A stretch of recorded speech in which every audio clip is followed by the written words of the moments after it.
Welcome back to another episode of the Agronomy Answers podcast. On today's show, I have Darren Hefty joining me to talk about kind of how Hefty brand seed corn and soybeans started. So thanks for joining me on today's show. Oh, happy to be here, Zach. This will be a fun topic. Yeah, so obviously Hefty brand corn and Hefty brand soybeans weren't around from the very beginning. We kind of got into that at what point, but kind of the whole story, the backstory is kind of interesting, but let's just start from the beginning. So before we were planting Hefty brand soybeans, because that's where it started, was the soybeans, why did we switch to growing our own soybeans, and how did that kind of start, you know? Well, way back when I was a kid, we had a granary on our farm, and I had my feed supplies in a side door on the granary, but Dad had control of the rest of the granary. He was raising seed oats, seed wheat, and just a number of different crops like that. And he was always a seed provider. And a couple of reasons why. He did a really good job. He was very fussy keeping his fields clean and cleaning out his seeders, going from field to field. So he had really good variety purity. And that was a big thing for him. Well, when soybeans got started in South Dakota, my dad was raising public varieties of soybeans and providing those to growers. And they were all conventional beans, of course, at that time. And so growers could save them from year to year. So they would buy brand new seed one year, and then they'd probably save it for another year. And every year, farmers would buy a small amount, maybe one field of new seed for next year. And then they'd just keep the process going. And so one of the things that Dad saw that could add value to the grower was cleaning and conditioning the seed, because he saw too many guys bringing seed out of the bin. They had cracks, so they weren't getting a very good stand. They had some weed seed in there from the year before because they're all conventional beans, and we didn't have near the herbicide choices we have. And so he bought a seed cleaner, and we started cleaning seed. And at first it was, well, we could clean it, we could put it back in your wagon, and here you go. But a lot of guys wanted it in bags. Hey, could you put it in 50-pound bags for me? Then I can just dump a bag in my planter box, because we didn't have bulk seeders if you're going to plant in rows. And so we started bagging beans in 50-pound bags. And guess what? Just about that time, Dad had a couple of young guys coming up named Brian and Darren that were just barely strong enough to lift 50-pound bags all afternoon, and that's what we got to do. So that was our weightlifting program. So we got into public varieties first. Then my dad partnered with another person that he knew from where he grew up back in Iowa, and they had a brand of seed they were calling Hillcrest. And so we had these Hillcrest bean varieties, and that was good. We were selling them really cheap. I mean, you're talking $6 to $10 for a bag that had been cleaned and bagged and everything for you of a great variety. And so we did some Hillcrest beans, and we still did some public varieties. And then eventually, when we got into the 1990s, then we decided, hey, let's just call the brand Hefty. And so that's where we started with soybeans. And at that time, we were sourcing from a couple different genetic sources, but when I got back in the business in the 1990s and Brian got back in the business, we really started looking at, hey, there are more producers of bean varieties than this, more genetic suppliers. Let's find the best beans that we can find. And so Brian and I really grew the Hefty brand soybean brand. And that was kind of our first big contribution to the business. And Brian might disagree with me on that, but I think that was really a game changer for our business. Now, just to take a step back, because a lot of young guys like me, you hear they planted the soybeans, they kept them, and they planted them again. You can't do that anymore. Correct. And so talk about why you can't do that for young guys like me, because that's not a thing that you do now, or you can't. Right. Well, back in the day, there were not very many varieties. And so like one that was very popular was called Corsoy 79. Guess what year that got released? We were still using that bean into the 1990s. Well, wait a minute. This is old genetics. Why aren't there new genetics coming? A lot of the genetics were being developed at the university level. They'd maybe come out with a variety every year or two. but there was no money going back in because the farmer would buy a few bags, plant the seed, and then he'd just plant the whole farm to his bin run seed. And so as traits came in and Roundup Ready was really where it really changed, then companies said, look, if we're going to spend all this money to do this, and we've got these traits that we're coming up with now that are terribly expensive to develop, we just have to have plant variety protection on these varieties. So yeah, the game completely changed in the 1990s. Yeah, so that's kind of the start of soybeans, which we'll get into more about the soybeans later, but corn came way after the soybeans. So talk about the start of Hefty brand corn and kind of how that came about. Probably back in somewhere around 2010, Brian and I were really interested in starting a corn brand. The soybean brand was good, and it was fun, and we were doing great with that. And so we thought there's got to be a better way to do seed corn. And so we worked on the concept for a number of years of how would we do it. And it's kind of fun when you start your own brand. It's how do we want to do this? We don't have to go by how it's been done. And so we just decided we were going to do things way different than the rest of the industry does. One thing we didn't like is hey, if you buy 50 bags, you get this price. If you buy 200 bags, well, you get a less price. And I kind of understand that thinking, but it really puts the small and medium-sized farmers at a huge disadvantage. And so we thought we don't want to have that kind of structure or incentive for growers, because then you force the small guy to find 3 or 4 other neighbors that he could buy with so they could all get treated fairly on a price. We still see other companies in the industry, pretty much everybody, having these volume discounts. We don't do it that way. We thought, well, what's smart for the farmer that makes him money? Let's incentivize the farmer to do smart things for himself. And one of the things that we saw in the industry was we never know from year to year which number is going to be better yielding or better performing. Take 2024 and 2025 as great examples. We had varieties that were amazing in 2022 and 2023, and they were terrible in 24 and 25. What was the difference? Southern rust hit the northern United States. It moved further north at a greater intensity than we'd ever seen it, and all of a sudden varieties that had more yield potential, I would say, than some others that were now winning. Well, the ones that are winning are just because they had tolerance to the right disease. And so we wanted farmers to plant multiple varieties because that's in their best interest. So our discounts revolved around, hey, if you're going to plant 2 hybrids, 3 hybrids, 4 hybrids, that makes sense to us. You're going to spread your risk. You're going to do better on your farm. And we're going to reward that by, okay, we'll take a lot less margin, and in some cases, no margin to take the 4th variety or something like that, just to make sure the farmer's doing the right thing for them. Because ultimately, we're going to be successful as a business if we help farmers make more money. And so that's always at the top of our list. How can farmers make more money?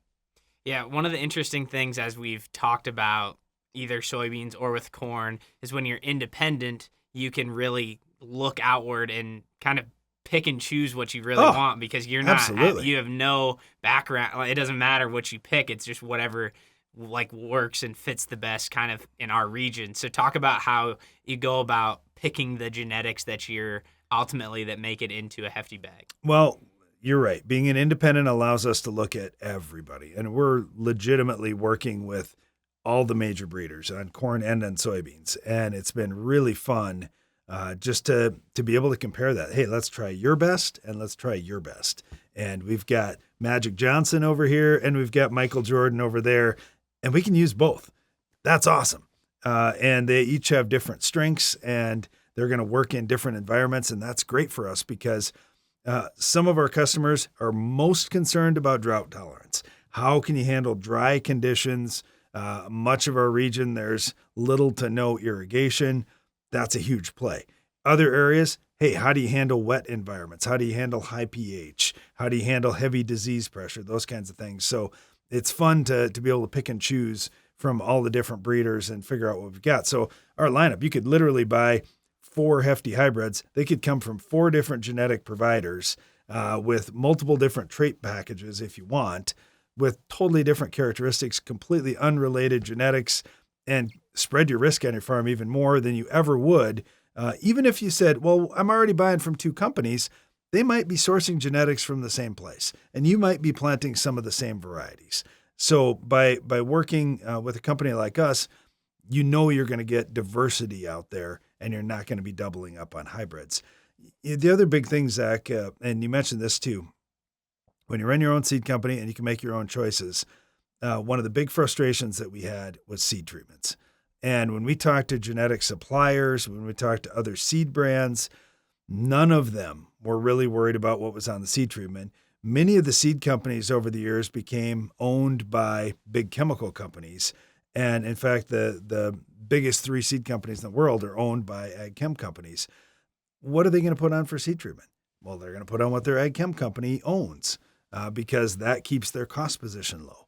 And there are too many people worried about how do I keep my cost position down rather than how can I help the farmer succeed?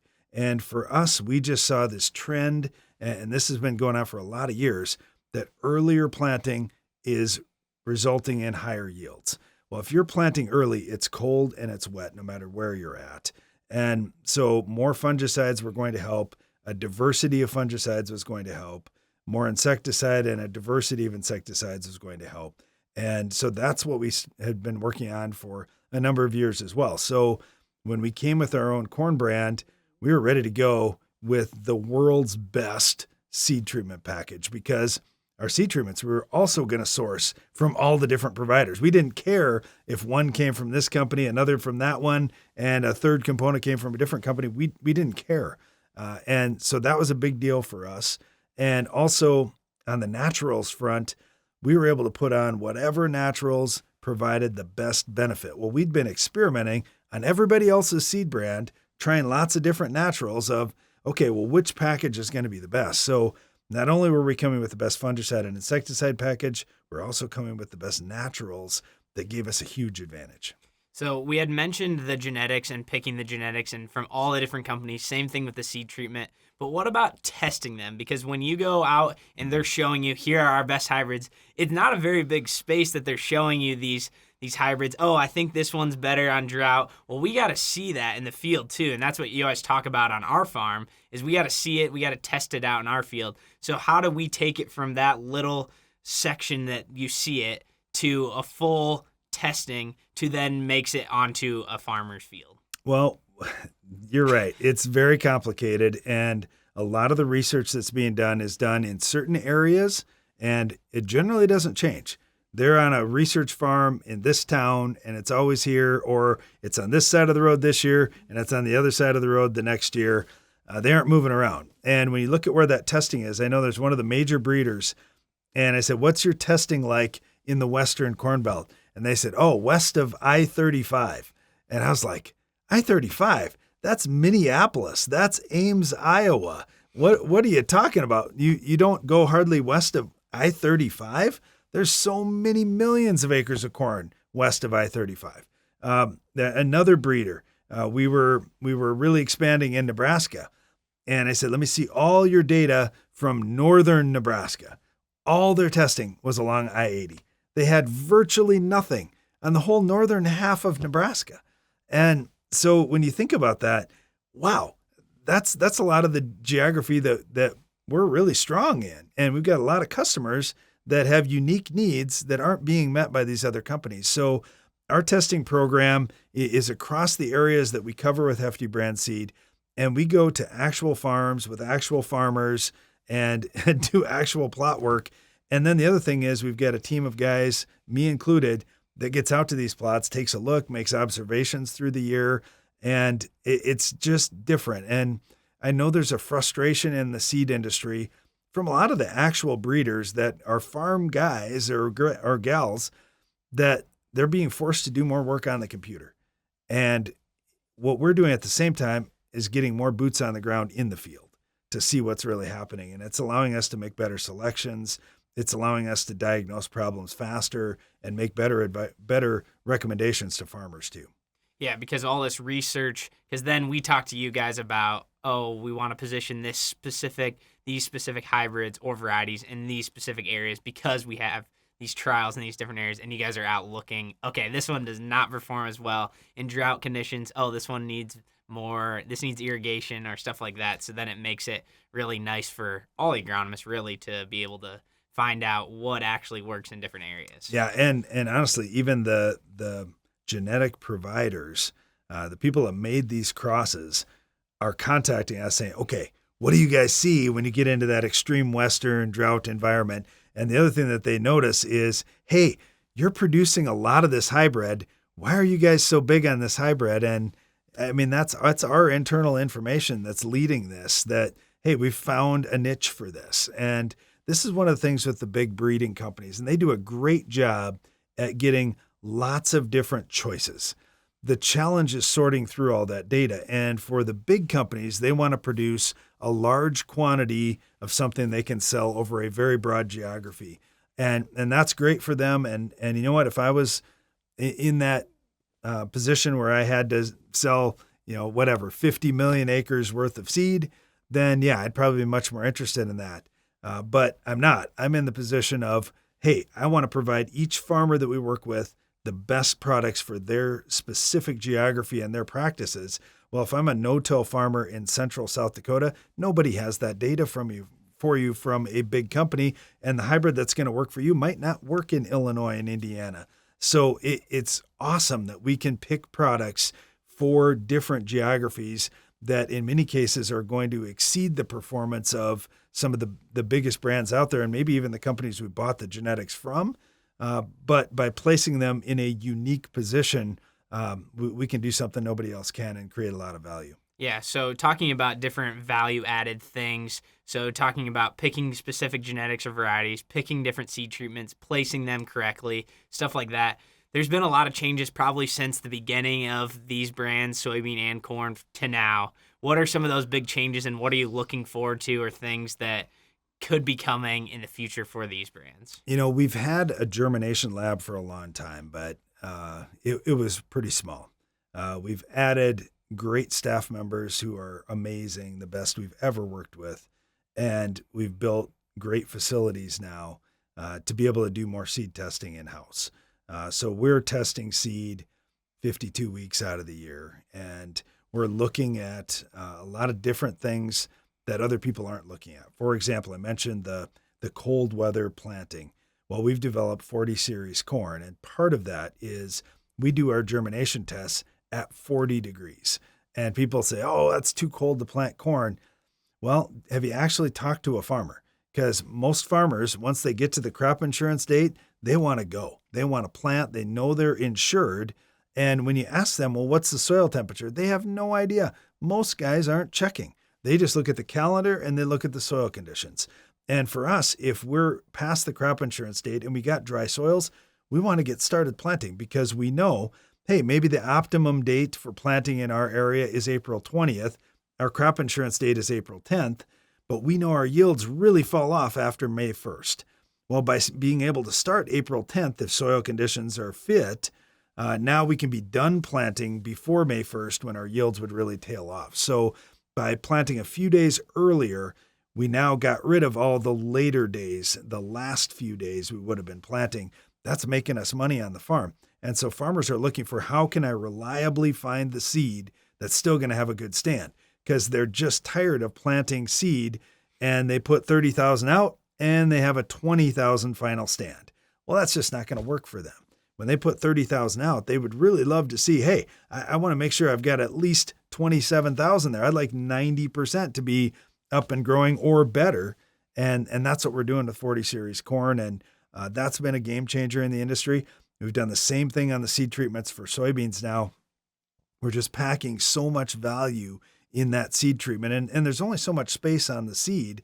So we've got to be really choosy about which things are going to bring and add value to farmers, and also provide them at a price point that it's not priced way above everybody else in the industry either. So yeah, delivering the best genetics with the best cold germination and the best seed treatments on it, it's been a real game changer, which is why a lot of our seed customers have been customers of our brand for a long, long time.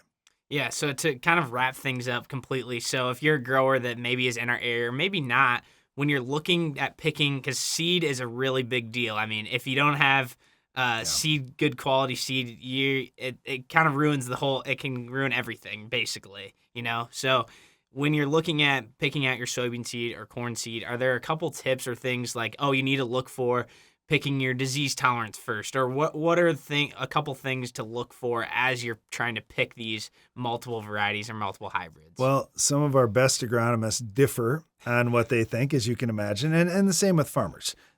Some may say, well, you know what, test weight is my number one thing, or dry down is my number one thing. Everybody will tell you yield is the number one thing, but yield is just a product of putting the right hybrid in the right field and treating it well. So for me, some of the characteristics that I have to have are on the disease side. For example, Gauss's wilt. We've got Gauss's wilt in our area. If we don't have a hybrid with good tolerance, there's nothing I can do. There's no treatment I can spray out there and get rid of Gauss's wilt. So I've got to have something with good Gauss's tolerance. And I would argue a lot of farmers would say, you know what? I need good tar spot tolerance because that's coming throughout the whole season. I'm going to spray a fungicide, but fungicides only protect for 2 or 3 weeks. And even if I apply twice, I'm really only protected for 4 to 6 weeks through the season. It's a long year, and sometimes tar spot gets started in June, so I've got to have good hybrid tolerance for that. So I do look at those defensive traits, and the other thing I look at is germination.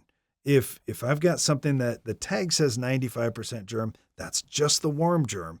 I want something that also has a great cold germ. So if I'm picking seed for my farm, which I do every year, I want to pick something with all the defensive traits I want, and I want to pick something that's got a great cold germ so I know I can plant it early and be successful.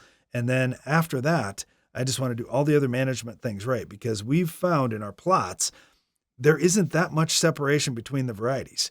And you may say, well, wait a minute, on my farm, I had a 20 bushel better performance on one hybrid versus another. Okay, what was it about that hybrid? That's what I want to look at. Oh, it was a better Southern Rust product. That made the difference this year. I don't know what's going to make the difference next year. That's why it's really hard to pick from one year to the next, which is going to be the winner.